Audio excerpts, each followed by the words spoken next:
ख्रीस्त में प्यारे भाइयों एवं बहनों, आज हम 40 काल के 5वें रविवार में हैं। आइए आज के पाठों पर हम मनन चिंतन करें। ईश्वर को जानने और उससे जुड़ने की इच्छा हर मनुष्य में होती है। यही वजह है कि वह उसे मंदिरों, मस्जिदों, गिरजाघरों आदि जगहों में अपने तरीके से खोजने का प्रयास करता है।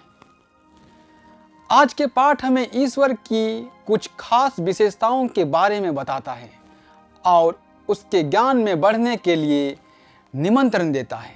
40 काल हमसे उम्मीद करती है कि हम सभी ईश्वर की विशेषताओं और महानताओं को जानकर सच्चा पश्चाताप कर उसके पास लौटें। हम ख्रीस्त के स्वभाव को धारण करें। हम ये निश्चित करें कि हमारे जीवन की प्राथमिकता क्या होनी चाहिए। आज का पहला पाठ नबी इसायास के ग्रंथ से पढ़ा गया है। इसमें उस सर्वशक्तिमान ईश्वर की महाशक्ति को याद दिलाया गया है जो इस्राएलियों के मिस्र देश से निकलने के समय अपने बाहुबल से किस तरह समुद्र के बीच रास्ता बनाया था और अस्त्र शस्त्र से सुसज्जित फिरौन के विशाल सेना को ढेर कर दिया था। ऐसा उन्होंने क्यों किया था? वह उनका स्वामी था और वे उनकी प्रजा थी। अपनी इस प्रजा को वह बहुत प्यार करता था, अतः उन्हें बचाने के लिए उसने ऐसा किया था। आगे वही ईश्वर एक नया कार्य करने की बात करता है। वह नया कार्य यीशु के द्वारा पूरा हुआ। वह हम सबों की मुक्ति के लिए इस दुनिया में आए। पाप को छोड़कर वे हमारे लिए सब कुछ किए। अतः हम उसके निर्देशों के आधार पर चलकर और पाप और बुराइयों को छोड़कर नया बन सकते हैं। ये हम पर निर्भर करता है। क्या हम अपना पुराना स्वभाव को छोड़कर यीशु ख्रीस्त का नया स्वभाव धारण करना चाहते हैं? आज के दूसरे पाठ में संत पौलुस अपने जीवन के सबसे बड़ा रहस्य को बताते हैं। वह रहस्य है यीशु को जानना और उसे पाने के लिए कोई भी कीमत चुकाने के लिए तैयार होना। ऐसा करना वे क्यों चाहते थे? क्योंकि वे समझ और जान गए थे कि यीशु सच्चे हैं और उनका साथ इस जीवन में केवल नहीं पर आगे के जीवन में भी मिलेगा। क्या हम संत पौलुस की तरह यीशु ख्रीस्त को जानना और उसे पाना इस दुनिया के सब चीज़ों से उत्तम मानते हैं?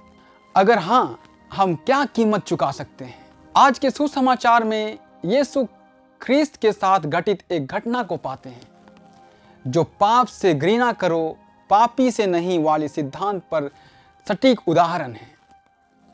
कोई भी व्यक्ति पापी कैसे बनता है? क्या जन्म से ही वह पापी होता है? जन्म से कोई पापी नहीं होता है। वह समाज में रहता है और दूसरे व्यक्तियों को देखता है और उनके बुराइयों को सीखता है। आगे चलकर खुद उन बुराइयों को करता है।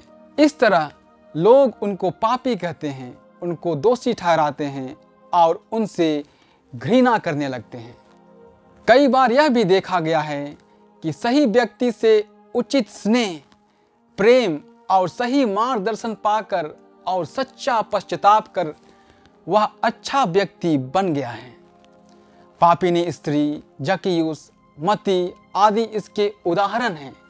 आज के सुसमाचार की व्यभिचार में पकड़ी गई महिला भी इसका उदाहरण है। हमें उस महिला के बाद के जीवन का जिक्र नहीं मिलता, पर जरूर यीशु ख्रीस्त के असीम प्रेम, दया और क्षमा को वह एहसास की होगी। मैं भी तुम्हें दंड नहीं दूंगा, यीशु का ये कथन का प्रभाव उनको नया बना दिया होगा। वह महिला ये निश्चित हो गई थी होगी कि अब उस भीड़ से उसे कोई नहीं बचा पाएगा, पर यीशु ख्रीस्त के कारण वह मौत के मुंह से अविश्वसनीय ढंग से बच गई। कल्पना कीजिए, अगर हम यीशु के स्थान पर रहते तो ढोंगियों के सवाल का क्या जवाब देते? शायद हम कहते वह पापी है और पापी को दंड मिलना ही चाहिए, उसे पत्थरों से मार डालो। यीशु ने कई बार अपने शिक्षाओं में यह घोषित किया था कि वह मनुष्यों को बचाने और उनका उद्धार कर उनको अनंत जीवन देने आए थे, और इस घटना से यह स्पष्ट हो जाता है। आज का सुसमाचार हमें इस बात का एहसास कराता है कि हम हर इंसान पापी हैं।